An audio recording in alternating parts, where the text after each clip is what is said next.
Are you looking for the best USB audio interface?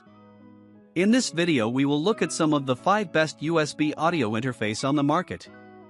Before we get started with our video, we have included links in the description. So make sure you check those out to see which one is in your budget range. Starting at number 1.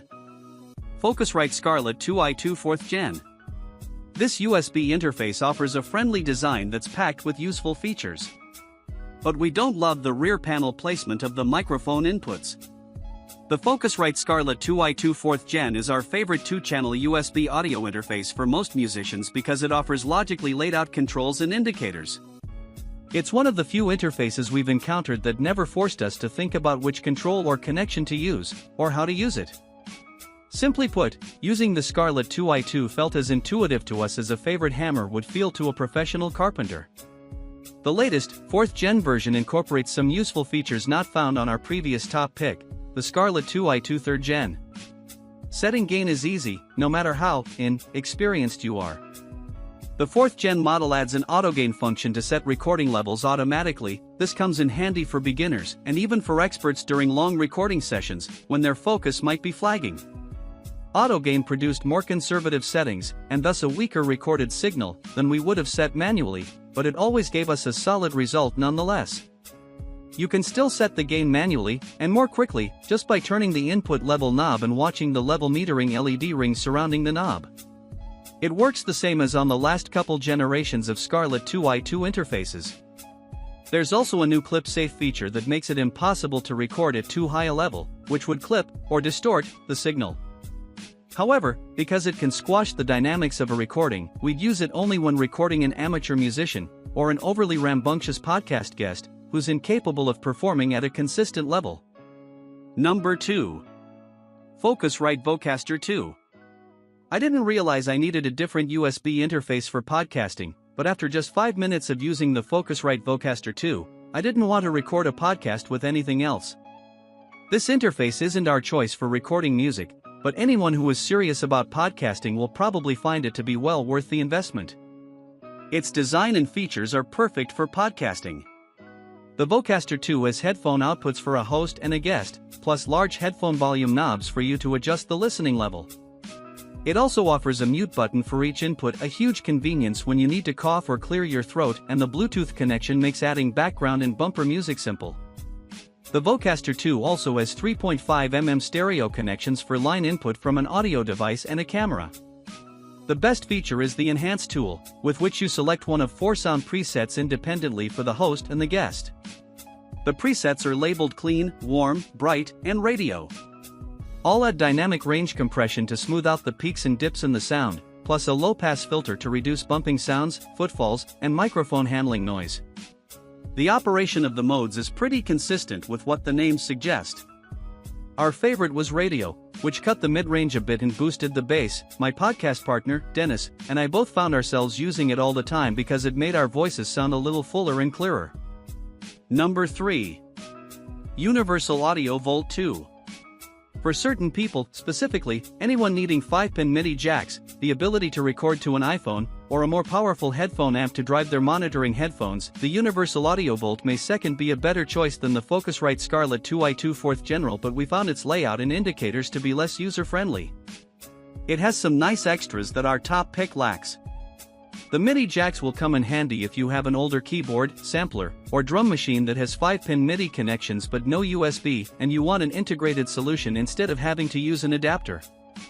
The Volt 2 is compatible with iPhones as well as iPads, and it can draw power from an external 5-volt power supply so that it doesn't run down the battery of your tablet or phone. The Volt 2 has an unusually powerful headphone amp, which in our tests put out 106 milliwatts into a 32-ohm load, compared with 34 milliwatts for the Scarlett 2i2 4th Gen. That's an extra 4.9 dB of volume, which could be an advantage if you're using low-sensitivity audiophile headphones. It also has a vintage button, which boosts the treble by plus 2.0 dB at 20 kHz, similar to what the presence mode on the Scarlett 2i2 4th Gen does. This offers a quick way to liven up a dull-sounding microphone or vocalist. The maximum digital audio resolution is 24-bit/192 kHz. This interface is a little less user-friendly. The Volt 2 places its two input jacks side by side and clusters the controls in a separate section, with the controls for the first input on top and the controls for the second input beneath. There's nothing wrong with that layout, but we found the Scarlett 2i2 4th Gen's layout to be a little more intuitive. Number 4. Universal Audio Volt 276. Comparing the Universal Audio Volt 276 to the Volt 2 is like comparing a Lexus to the equivalent Toyota model. It does basically the same thing but has a more deluxe design and a couple of extra features. The Volt 276 generally sells for about $100 more than the Volt 2, and it's larger and heavier, with a layout similar to that of a mixing board. It includes onboard compression. By making the soft parts of a recording louder and the loud parts softer, a compressor can make recordings sound more professional. Adding compression during the recording process can save time because you may not have to add more compression when you're mixing, though you can't take it out later.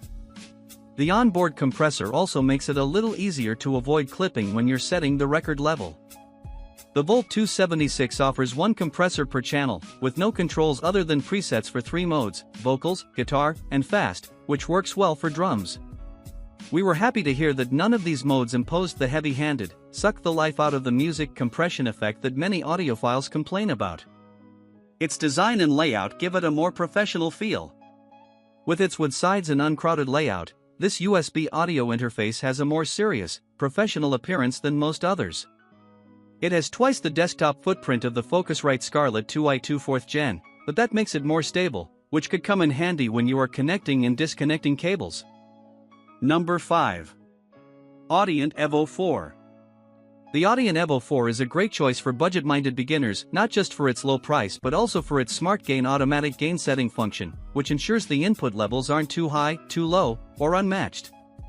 Though the Evo 4's control panel is less straightforward than those of our other picks, we got used to it quickly, and we came to appreciate the precision of the 19-step LED level indicator. Auto Gain makes setting the recording level especially easy. Just hit the green Smart Gain button, and then tap the button for the input you want to adjust, 1 or 2, or both, if you're recording in stereo and want the channel levels to match. Then press Smart Gain again, which makes the button glow red. Now play or sing until the Smart Gain button flashes green twice.